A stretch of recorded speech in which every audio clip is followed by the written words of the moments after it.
പശ്ചിമേഷ്യൻ സംഘർഷം യുഎസിന്റെ സാമ്പത്തിക സ്രോതസ്സിനെ ബാധിക്കുന്ന അല്ലെങ്കിൽ അതിന്റെ ഗതിയെ തന്നെ നിർണ്ണയിക്കുന്ന ഒന്നായി തന്നെ മാറുന്നു എന്ന് പറഞ്ഞാൽ വിശ്വസിക്കാൻ സാധിക്കുമോ? ഇന്ധന പ്രതിസന്ധിയോടൊപ്പം തന്നെ ആയുധങ്ങളുടെ എണ്ണത്തിൽ വരുന്ന കുറവ് പരിഹരിക്കാൻ പോലും ഇപ്പോൾ യുഎസ് നെട്ടോട്ടം ഓടേണ്ടി വരുന്ന ഒരു അവസ്ഥ കാണാൻ സാധിക്കുകയാണ് എന്നതാണ് രാഷ്ട്രീയ നിരീക്ഷകർ വിലയിരുത്തുന്നത്.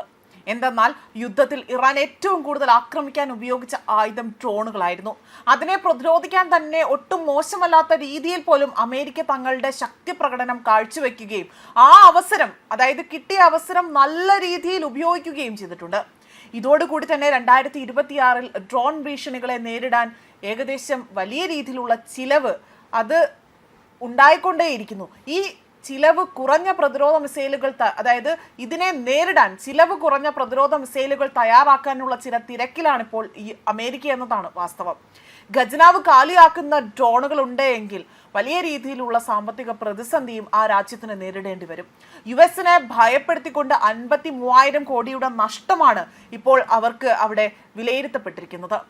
ആധുനിക യുദ്ധക്കളങ്ങളിൽ ഡ്രോണുകൾ വലിയ ഭീഷണിയാകുമ്പോൾ അവയെ നേരിടാൻ വില കൂടിയ പ്രതിരോധ മിസൈലുകൾ ഉപയോഗിക്കേണ്ടി വരുന്നത് വലിയ സാമ്പത്തിക ബാധ്യതയാണ് രാജ്യങ്ങൾക്കുണ്ടാക്കുന്നത്. ഇതിനെ മറികടക്കാൻ ചെലവ് കുറഞ്ഞ മിസൈലുകൾ വികസിപ്പിക്കാനുള്ള ഒരു തീവ്ര ശ്രമത്തിലാണ് ആ പുതിയ പ്രതിരോധ സ്റ്റാർട്ടപ്പുകൾ എന്ന സ്രോതസ്സുകൾ വ്യക്തമാക്കുന്നത്. അതേപോലെ തന്നെ ഇറാനിലെയും യുക്രൈനിലെയും യുദ്ധങ്ങളിൽ ഡ്രോണുകളുടെ ഉപയോഗമാണ് കൂടുതലും.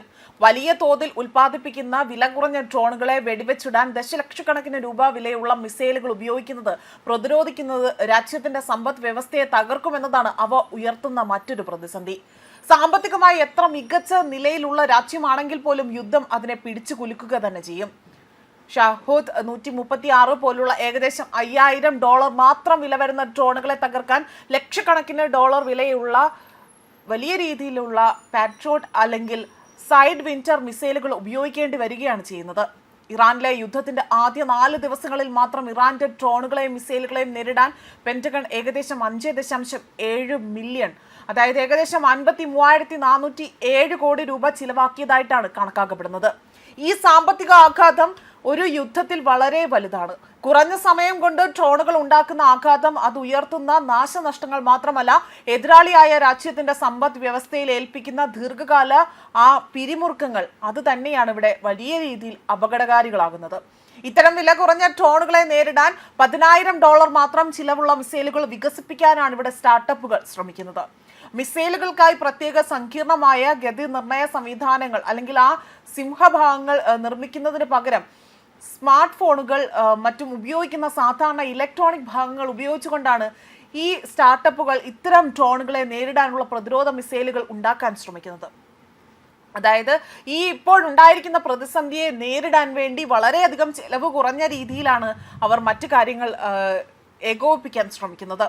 3D പ്രിന്റിംഗ്, ആർട്ടിഫിഷ്യൽ ഇന്റലിജൻസ് തുടങ്ങിയ സാങ്കേതിക വിദ്യകൾ ഉപയോഗിച്ചുകൊണ്ട് മാസങ്ങൾക്കോ വർഷങ്ങൾക്കോ പകരം ഏതാനും മണിക്കൂറുകൾക്കുള്ളിൽ തന്നെ മിസൈലുകൾ നിർമ്മിച്ചെടുക്കാൻ അവിടെ സാധിക്കുമെന്നതാണ് ഇവയുടെ പ്രത്യേകത.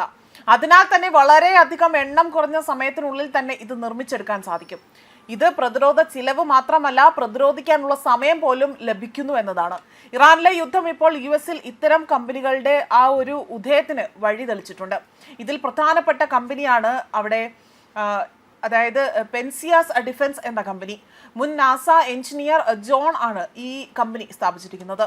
അതേപോലെ തന്നെ വലിയ രീതിയിലുള്ള മിസൈലുകളുടെ ചിലവ്, വലിയ തോതിലുള്ള മിസൈലുകളുടെ ചിലവ് കുറഞ്ഞതും അത് ചെറുതുമായ പതിപ്പുകൾ വികസിപ്പിച്ചെടുക്കാനാണ് ഇപ്പോൾ ഇവർ ശ്രമം നടത്തുന്നതും. ന്യൂസ് ഡെസ്ക് കർമ്മ ന്യൂസ്.